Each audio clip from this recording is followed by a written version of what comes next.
Welcome to Module 10, Section 1, Part 2. We're going to keep using those rules that we had before, so we're going to rewrite these only using positive exponents. Now, with positive exponents and negative exponents, the idea is we want to write things with positive exponents, and we can always do that by moving things across the division bar. Now, notice if it says 2 to the negative third, there's not specifically a division bar, but we can say 2 to the negative third is 2 to the negative third over 1. So, moving this down, we can say this is 1 over 2 to the third power, which that's what this means, but we can evaluate this because 2 to the third is 8, so 1/8. That's what we're looking at right there. So let's look at this next one. Same thing. We can put that over 1, so moving that down, we have 1 over x squared. And that is all we can go with right there.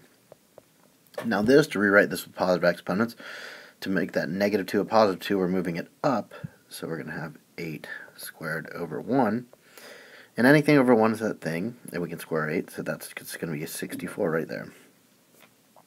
This next one, once again, we want to make this a positive 7, so we can move it up. So we have t to the positive 7th here. Then here, we want to put this over 1. Same thing with the last one, we want to put it over 1.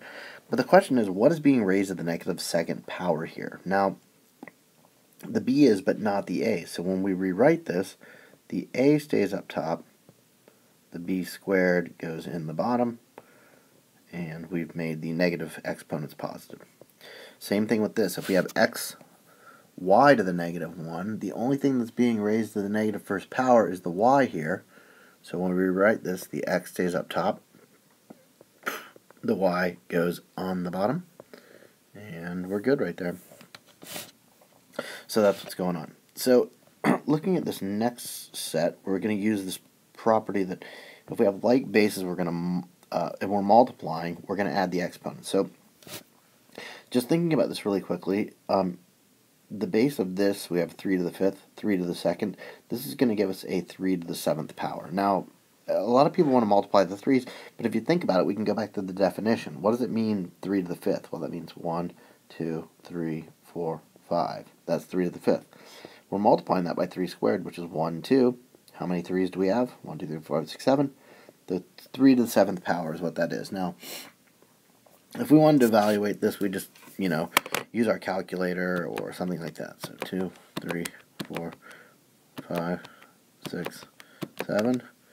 And this is 2187. Okay. So this next one, 8x to the 0 and 8x to the 2nd, we have like bases. Something raised to the 0, something raised to the 2nd. Because we have like bases, we add the exponents. So we have 8x to the 2nd power. And here, this is 8x times 8x. So 8x times 8x. 8 times 8 is 64. X times x squared. So that's what we can do. Now another way to think about this is like this. Anything to the 0th power is 1. So this right here is a 1 times 8x squared. Also gives us this 8x squared, and then we can continue on. So with the rules of exponents, there's not a particular order or way you have to do things. You just have to follow the rules. That's the only thing that we have here. So similarly here, x to the negative third times x to the positive third. You can think about a couple different ways to do this. One is we have like bases, x to the negative third times x to the positive third. The base here is x, adding the exponents. Negative 3 plus 3 is going to give us x to the 0th power, which is 1. So that's one way to think about it. Another way, if we use these rules that we had up here, we could write this under 1.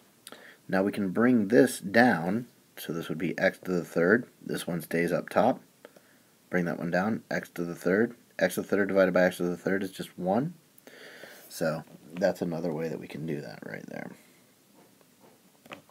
So here, looking at this next one, if we have s squared t to the 3rd, s t to the 5th, we can multiply the things that make sense. That is, if we have an s squared times s and a t to the 3rd times t to the 5th, multiplying those things up. Now this s right here is really an s to the 1st power. There's not a 1 there, but there's an implied 1. We're multiplying like bases, s squared times s to the 1st. So because those have the same base, we add the exponents. That gives us an s to the 3rd. T to the 3rd times t to the 5th, like bases. So we have a t, add the exponents to the 8th, And that is what we're looking for there.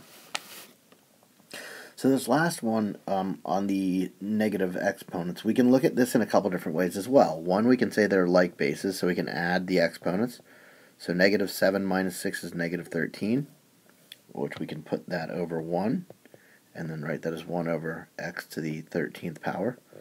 So one way to do it.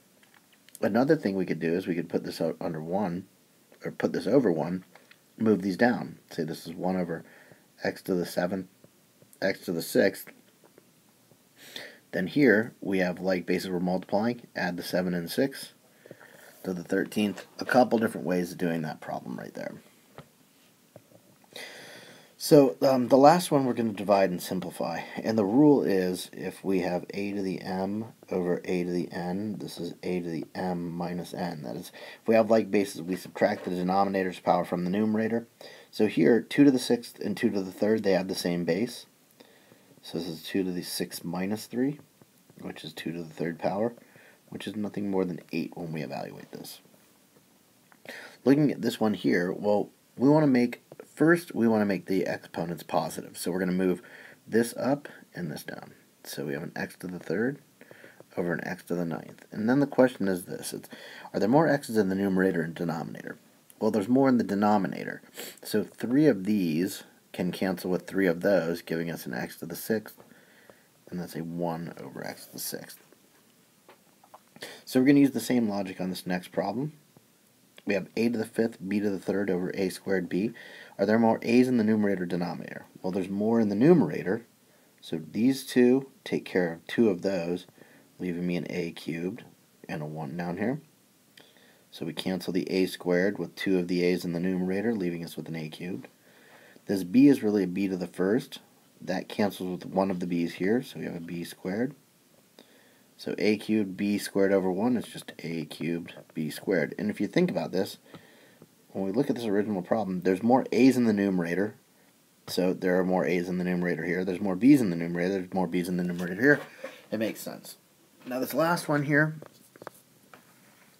m to the 6th over m to the 12th, there's more m's in the denominator. So 6 of these take care of 6 of those. So we have a 1 over m to the 6th. And that's that one there. So we'll see you next time for some more rules of exponents and scientific notation.